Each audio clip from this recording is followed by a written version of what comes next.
السلام علیکم دوستو، آج ہم سزا و جزا کی بات کریں گے کہ جرائم میں سزا کا فلسفہ کیا ہے کہ اگر جرم ہو تو اس کو سزا دی جائے۔ اللہ پاک نے انسان کی پیدائش کے ساتھ ہی اس میں دو قوتیں خیر و شر کی بھی رکھ دی ہیں اور ایک ایسا نظام وضع کر دیا جس میں انسان ان قوتوں کے زیر اثر انجام پانے والے اعمال پر جزا و سزا جو ہے اس کا مستحق ہوتا ہے۔ عمل خیر پر جزا اور عمل شر پر سزا۔ اللہ پاک قرآن مجید میں فرماتا ہے تاکہ اللہ ہر شخص کو ان اعمال کا بدلہ دے دے جو اس نے کما رکھے ہیں، بے شک اللہ حساب میں جلدی فرمانے والا ہے۔ اسی طرح سورہ المدثر میں اللہ پاک فرماتا ہے ہر شخص ان اعمال کے بدلے جو اس نے کما رکھے ہیں گروی ہے۔ دوستو، عمل اور پھر اس کا رد عمل۔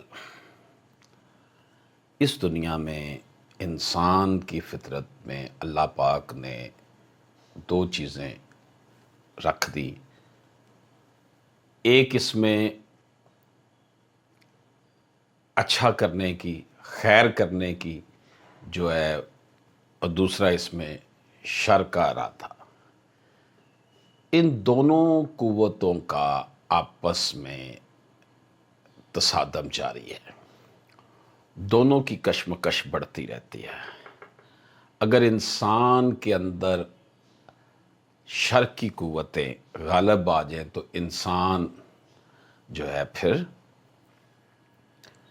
دوسروں کو بھی نقصان پہنچاتا ہے اور خود بھی پھر نقصان اس کو بھی ہوتا ہے اور اس کی پھر سزا پاتا ہے۔ اور اگر اس میں خیر کی قوتیں غالب آ جائیں تو پھر انسان جو ہے وہ اس کو اس کا فائدہ ہوتا ہے۔ اور لقد خلقنا الانسان فی احسن تقویم۔ اللہ پاک نے انسان کو جو ہے وہ اس طرح کا پیدا کیا ہے کہ اس کے اندر نیکی اور خیر کی قوتوں کو فروغ دینے کے لیے ثواب کی، اچھائی کی، بہتری کی ترغیب دے دی ہے، جبکہ برائی اور شر جو ہے فطرتی طور پر اس سے نفرت کرنا رکھا گیا۔ یہی وجہ ہے کہ اسلام جو ہے، دین ہمارا جو ہے وہ گناہ اور خطا سے نفرت کرتا ہے، کیونکہ اس سے خود کو بھی نقصان پہنچتا ہے، دوسروں کو بھی نقصان پہنچتا ہے۔ اور محکوم رعایا کے لیے عدل و انصاف کی فراہمی کی جتنی بھی کوششیں ہیں ان کی حمایت کرتا ہے انسان۔ قرآن مجید میں یہ واضح انداز ہے، اللہ پاک فرماتا ہے کہ آپ فرما دیجئے اے میرے بندو، اے میرے وہ بندو جنہوں نے اپنی جانوں پر زیادتی کر لیا، تم اللہ کی رحمت سے مایوس نہ ہو جانا۔ یعنی کہ گناہ اور جرم سے نفرت کی جائے مگر مجرم اور گناہ گار سے اظہار خیر کیا جائے تاکہ وہ دوبارہ سے واپس جو ہے وہ بھلائی کی طرف آ جائے۔ یعنی کہ جرم کرنے والے سے نفرت نہ کی جائے، جرم سے نفرت کی جائے۔ اللہ پاک ان بندوں سے جنہوں نے اپنی جانوں پر گناہ اور خطا کا ظلم کیا، اپنی جانوں کو تقوی کی راہ پر گامزن نہیں کیا بلکہ اپنی جانوں میں ظلم، خطا اور گناہ کا انتخاب کیا، ایسے لوگ تو نافرمان ٹھہرے۔ اور نافرمان عام طور پر قابل توجہ نہیں ہوتے، ان کی حکم سے نافرمانی اور سرتابی ان کو رب کی رحمت سے دور کر دیتی ہے، اور نافرمان بندہ تو خود عام انسانوں کو اچھا نہیں لگتا ہے، چہ جا کے کہ اللہ کا نافرمان اور وہ اللہ کو کیسے اچھا لگے گا۔ مگر اللہ کا فضل کہتا ہے کہ وہ خطا کار اور گناہ گار ہو کر بھی اللہ کی رحمت سے محروم نہ ہوگا، اور باری تعالیٰ اس کو اپنی رحمت کی طرف بلاتا ہے۔ یہ جو آیت کا ترجمہ میں نے پڑھا تھا، اس میں اللہ پاک، قرآن پاک یہی تعلیم دے رہا ہے کہ ایسے لوگوں سے خطاب کر رہا ہے کہ اے میرے بندو، یہ خطاب نیکوکاروں سے نہیں، پرہیزگاروں سے نہیں، اطاعت گزاروں سے نہیں، جن کو ممکن ہے کہ اپنی نیکی بھلائی اور خیر و تقوی پر کوئی گھمنڈ ہو، بلکہ اس خطاب کا جو موضوع ہے، یہ خطاب جن کے لیے کیا جا رہا ہے، یہ ان کے لیے جو گناہ خطا کرنے کے بعد پریشان ہیں، پشیمان ہیں اور دل شکستہ ہو گئے ہیں، اور یہ سوچتے ہیں کہ اللہ تعالیٰ کو وہ ناراض کر بیٹھے ہیں، اب معلوم نہیں کہ وہ ہماری بخشش و مغفرت کرتا ہے یا نہیں۔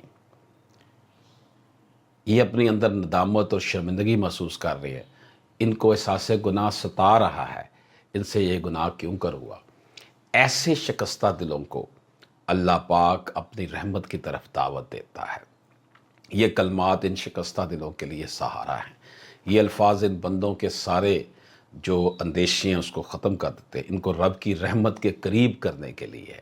یہ انداز تخاطب جو ہے قرآن پاک کا، اس میں اپنائیت کا اظہار ہے، یہ ڈھارس بنداتا ہے۔ اللہ پاک اسی لیے کہ اس کی رحمت جب اپنے بندوں پر مہربان ہو جاتی ہے تو ان کو ایک چھوٹی سی نیکی پر بھی بخشش کی نوید سنا دیتی ہے۔ بندہ جب اللہ تعالیٰ کی بارگاہ سے اپنی خطا و لغزش اور اپنے گناہ و ظلم کے باوجود اے میرے بندو سنتا ہے، اور یہ کلمات کہ اے اپنی جانوں پر خطاؤں اور گناہوں کی وجہ سے ظلم کرنے والے بندو سنو میری رحمت سے مایوس نہ ہونا، تو اپنے مولا کو بھول جانے والے ان کلمات کو سن کر سبحان ربی العظیم، سبحان ربی الاعلیٰ کہتے ہوئے اپنے رب کو یاد کرتے ہوئے ان کی بارگاہ میں جھک جاتا ہے، سجدہ ریز ہو جاتا ہے بندہ، اور اس کو پیار و محبت سے یاد کرنے لگتا ہے۔ خطا اور گناہ نے ان کے دلوں کو توڑ دیا تھا، یہ شکستہ دل ہو گئے تھے۔ دل کا ٹوٹنا دل جوڑنے کا سبب بن جاتا ہے، یعنی کہ پہلے دل ٹوٹا، اس پہ پھر پشیمانی ہوئی، اپنے رب کے حضور گڑ گڑائے۔ اللہ پاک کہتے ہیں کہ میں تو تمہارے لیے میرا در کھلا ہے، تو بچا بچا کے نہ رکھ اسے، تیرا آئینہ ہے وہ آئینہ کہ شکستہ ہو تو عزیز تر ہے نگاہ آئینہ ساز میں۔ تو دوستو، یہ دنیا ایک امتحان گاہ ہے۔ اگر ہم کوئی انسان سے کوئی جرم ہوتا ہے اور اس کو سزا بھی اسی لیے دی جاتی ہے کہ وہ اس کا جو ہے نا وہ خمیازہ بھگت لے۔ اللہ پاک نے جگہ جگہ قرآن مجید میں نیکی اور بدی کے حوالے سے انسان کو جو ہے نا وہ سمجھایا ہے۔ اللہ پاک فرماتا ہے بے شک جن لوگوں نے کہا ہمارا رب اللہ ہے اور وہ پھر اس پر مضبوطی سے قائم ہو گئے، تو ان پر فرشتے اترتے ہیں اور کہتے ہیں کہ تم خوف نہ کرو، نہ غم کرو، تم جنت کی خوشیاں مناؤ جس کا تم سے وعدہ کیا گیا تھا۔ اور جو لوگ ایمان پر قائم رہتے ہیں اور ہر حال میں ایمان پر استقامت کا مظاہرہ کرتے ہیں، راہ حق میں مصیبتیں برداشت کرتے ہیں، تکلیفیں اور اذیتوں کو جھیلتے ہیں، رکاوٹوں اور آزمائشوں کا سامنا کرتے ہیں، اور حق پر ڈٹے رہتے ہیں، انتہائی نامناسب حالات میں بھی ہمت نہیں ہارتے، ہر طرح کی سختیاں، تہمتیں، اذیتیں خندہ پیشانی سے برداشت کرتے ہیں، اور میرا رب پھر ان کے لیے خوشخبری دیتا ہے کہ ان کی مدد کے لیے فرشتے اترتے ہیں، ان فرشتوں کا نزول ہوتا ہے۔ دوستو، یہ ساری جو تمہید باندھی گئی کہ اللہ پاک سزا اور جزا والے معاملات میں اللہ پاک یہ بھی کہتا ہے کہ اگر تم واپس آ جاؤ، اگر تم نے جو گناہ کیا ہے اس سے توبہ طائب ہو جاؤ، تو میں تمہیں معاف کرنے والا ہوں۔ اس لیے اللہ پاک کا یہ کہنا، اللہ پاک کہتا ہے کہ کیا میں تمہیں بتاؤں، قرآن مجید میں ارشاد ہے کہ شیاطین کس پر اترتے ہیں؟ وہ ہر جھوٹے گناہ گار پر اترا کرتے ہیں۔ تو جو ہم دیکھتے ہیں خاندانوں میں لڑائیاں ڈلوانے کے لیے جھوٹ بولتے ہیں، پراپرٹی حاصل کرنے کے لیے جھوٹ بولتے ہیں، عدالتوں میں حلف دینے کے لیے جھوٹ بولتے ہیں، تو پھر ان پر قرآن کا یہ فیصلہ ہے، قرآن یہ کہتا ہے کہ کیا میں تمہیں بتاؤں کہ شیاطین کس پر اترتے ہیں؟ وہ ہر جھوٹے گناہ گاروں پر اترتے ہیں، ہر جھوٹے گناہ گار پر اترتے ہیں۔ تو ہم دیکھتے ہیں کہ عدالتوں میں کسی کا حق مارنے کے لیے جھوٹی گواہی دے دی جاتی ہے، بہنوں کو، بیٹیوں کو حق وراثت سے محروم کرنے کے لیے جھوٹ بولا جاتا ہے کہ جناب اس نے تو اپنی مرضی سے ہمیں دے دی تھی۔ یہ جھوٹ بولا جاتا ہے جی ہم نے تو جناب یہ بیچ دی تھی بیٹے کو، یعنی اس طرح کے جھوٹ گھڑے جاتے ہیں۔ یہ ظلم جو ہے کہ عورت جب پیدا ہوتی تھی اور زمانہ قدیم اس کو زندہ گاڑ دیا جاتا تھا، اب آج کل کے دور میں اسلام نے حق وراثت دینے کے باوجود آج کل کے دور میں اسے حق وراثت سے محروم کیا جاتا ہے، یعنی اس کی نسلوں کو معاشی طور پر کمزور کر دیا جاتا ہے۔ اس کا سبب کیا بنتا ہے کہ انسان سماجی طور پر بھی، نفسیاتی طور پر بھی، اس کا جو سوشل سٹرکچر ہے اس حوالے سے بھی وہ کمزور ہو جاتا ہے۔ تو اللہ پاک راستہ دکھا رہا ہے، اللہ پاک بلا رہا ہے کہ بے شک جن لوگوں نے کہا ہمارا رب اللہ ہے اور پھر وہ اس پر قائم ہو گئے تو ان پر فرشتے اترتے ہیں اور کہتے ہیں کہ تم خوف نہ کرو اور غم نہ کرو، تم جنت کی خوشیاں مناؤ کہ تم سے وعدہ کیا تھا۔ دوستو چھوٹی سی بات کہہ کر میں اپنی بات ختم کرتا ہوں۔ اگر ہم نے اپنی بیٹی یا بہن کی جائیداد کا حصہ اس کو نہیں دیا اور اپنے دل میں تصور کر لیا جی ابا نے ہمیں تو گفٹ کر دیا تھا، تو ابا سے گفٹ کروایا کس نے تھا؟ ایسے حالات کس نے کریٹ کیے تھے کہ ابا گفٹ کرنے پر مجبور ہو گئے تھے؟ یا ابا اگر غلطی کر بیٹھے ہیں تو ابا کی اس غلطی کو آپ جو ہے اس کی جو ہے نا تلافی کر دیں اور اپنی بہن کا اور جس بیٹی کا حق کھایا گیا تھا اس کو واپس لوٹا دیں۔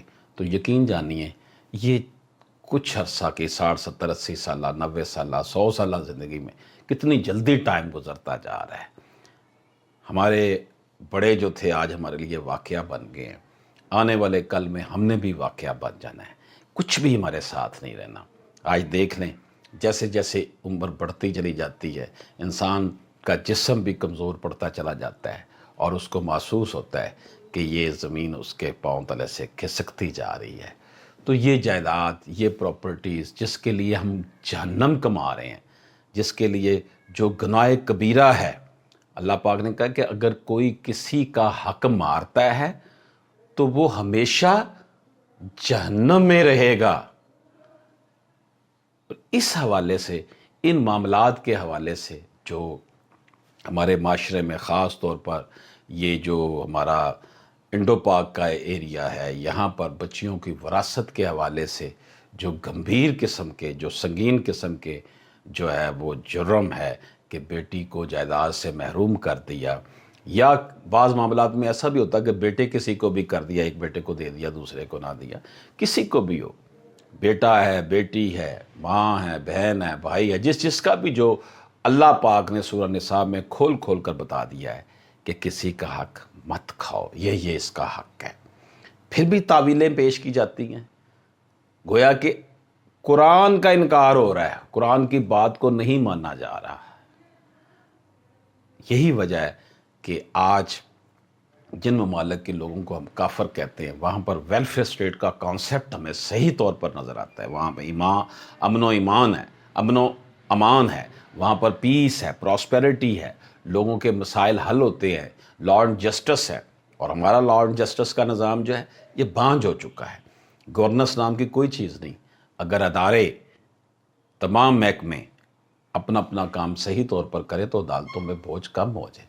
عدالتوں میں اتنا بوجھ ہے کہ عدالتیں کام کرنے سے قاصر ہیں. لوگ جاتے ہیں، تاریخ لیتے ہیں اور آ جاتے ہیں. چھوٹے سے لے کے بڑا عملہ جو ہے وہ رشوت خور بنا ہوا ہے.